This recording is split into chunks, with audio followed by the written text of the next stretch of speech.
Once upon a time, in a grand mansion atop a picturesque hill, there lived a couple named Richard and Isabella. They were the epitome of narcissism, always seeking admiration and praise from anyone who crossed their path.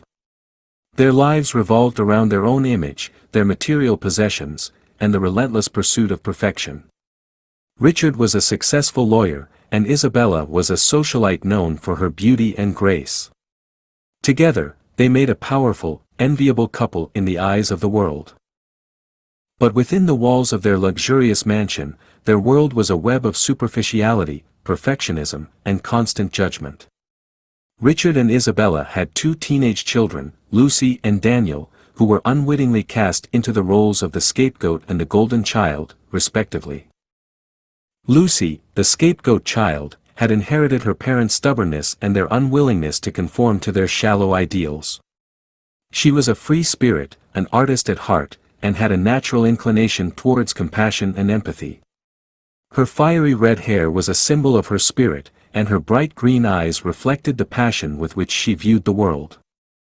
From her choice of clothing, which was often eccentric and bohemian, to her friends who came from diverse backgrounds, and her future career ambitions that leaned towards social work and humanitarian causes, Lucy was constantly at odds with her parents' wishes.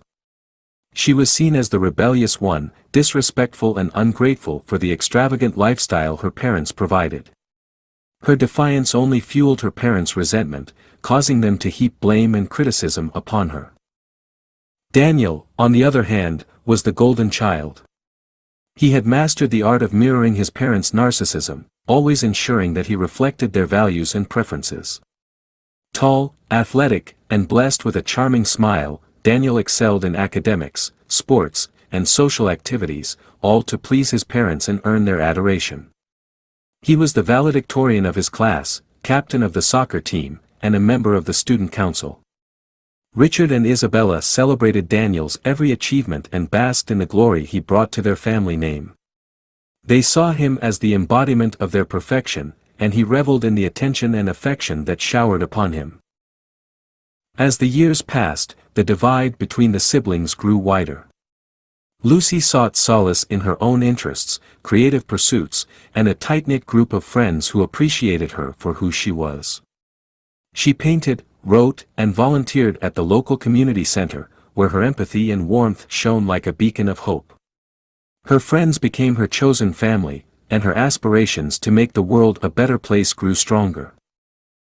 Daniel, though seemingly successful, was emotionally drained by the constant pressure to maintain his parents' expectations. He excelled to please them, but deep down, he felt like he was living someone else's life. He craved genuine love and acceptance but never dared to stray from the path they'd set for him. He admired Lucy's courage to be true to herself, but he was too afraid to follow suit. One fateful evening, during a lavish party thrown by Richard and Isabella, the tensions in the family reached a breaking point.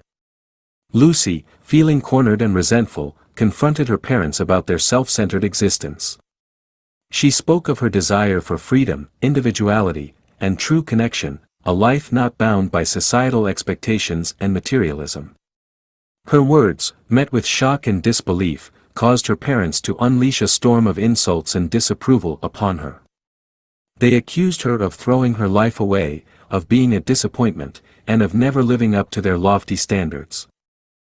In that very moment, Daniel, who had secretly admired Lucy's courage to defy their parents, decided to stand by her.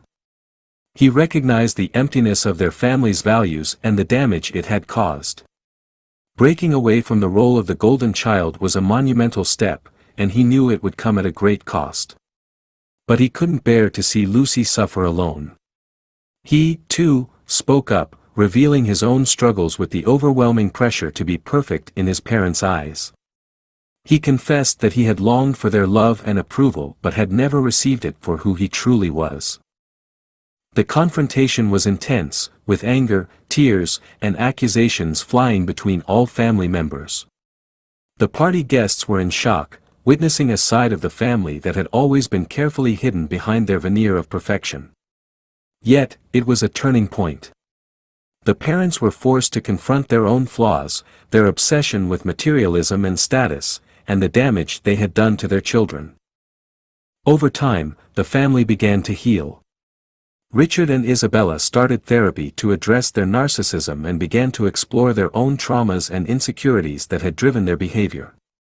Lucy and Daniel found a new sense of understanding and support for each other. Lucy continued to pursue her artistic and humanitarian interests, and Daniel, though initially struggling with the newfound freedom, began to discover his own passions and desires. They both sought therapy to heal from the emotional wounds inflicted upon them by their parents. The mansion atop the hill still stood, but the people inside had changed. They began to build genuine relationships based on love and acceptance rather than the shallow pursuit of perfection. While the scars of the past ran deep, the family made a collective commitment to prioritize authenticity, compassion, and self-discovery over image and materialism. In the end, the story of the narcissistic parents, the scapegoat child, and the golden child was one of transformation and self-discovery. It proved that even the most deeply ingrained behaviors could change when faced with the power of love and authenticity.